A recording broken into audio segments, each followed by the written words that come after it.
எல்லோருக்கும் இனிய பொங்கல் திருநாள் நல்வாழ்த்துக்கள். இப்போ பங்காளிகள் செய்வனை அப்படின்னு அந்த காலத்துலேருந்து இந்த காலம் வரலையும் இருக்கும். பங்காளிகள்னால் அண்ணன் தம்பிகளுடைய பிள்ளைகள் அப்படி வச்சுக்கலாமே. பங்காளிகள்னு சொல்லுவாங்க ஊரில். அவங்க ஒருவர் நல்லா இருந்தால் அவங்களுக்கு பிடிக்காது. இல்லைனா அவங்களோட இடத்த எப்படியா ஏமாற்றி நம்ம கவர்ந்துக்கணும், அந்த வீட்டில் பாதியை நம்ம எடுத்துக்கணும். அப்படி எடுக்க முடியலன்னா அவர்களுக்கு செய்வனை வச்சு அவங்கள கஷ்டப்படுத்தி துன்பப்படுத்தி அந்த இடத்த விட்டே ஓடுறதுக்கு நிறையா பண்ணுவாங்க. நான் நிறைய வீடுகளில் போய் பார்த்துருக்குறேன்.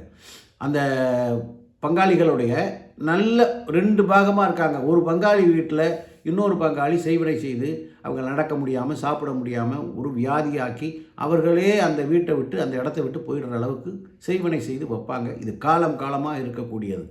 இதற்கு ஒவ்வொரு விதமான ஏவல் பில்லி சூனியம் அப்படின்னு மருந்து இதெல்லாம் இருக்குது.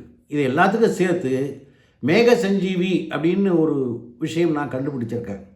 தனித்தனியாக ஒவ்வொன்றுக்கும் தனித்தனியாக செய்து அவர்களுக்கு நேரத்தை வீண் பண்ணாமல் அந்த ஒரே ஒரு மேக சஞ்சீவி அது தினமும் நீங்கள் வெந்நீரில் ஒரு ஸ்பூன் சாப்பிட்டுட்டே இருந்தீங்கன்னா உங்கள் உடம்பில் இருக்கக்கூடிய எவ்வித பிரச்சனையும் எவ்வளோ பெரிய ஏவல் பில்லியாக இருந்தாலும் சரி எல்லாம் தலைதிரிச்சு ஓடிடும். அவங்க பங்காளிகள் நண்பர்கள் எதிரிகள் யார் உங்களுக்கு செய்வினை செய்தாலும் அது உடம்புல தங்காது. அதை மாதிரி ஒரு அற்புதமான ஒன்று கண்டுபிடிச்சிருக்கேன். அந்த கழுத்தில் அணிவதற்கு ஒரு அற்புதமான ஒரு மாலை. இதையும் போட்டுட்டு இதையும் சாப்பிடுங்க.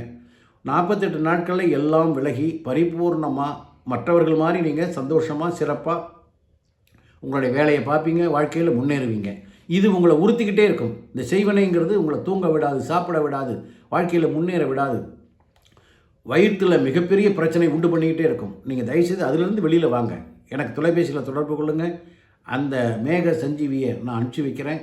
அது உங்கள் வாழ்க்கையில் மிகப்பெரிய மாறுதல்களை சந்தோஷத்தை அந்த செய்வனையிலேருந்து விடுபட்டு வெளியில் வரும். சரிங்களா? சப்ஸ்கிரைப் பண்ணுங்கள். வணக்கம்.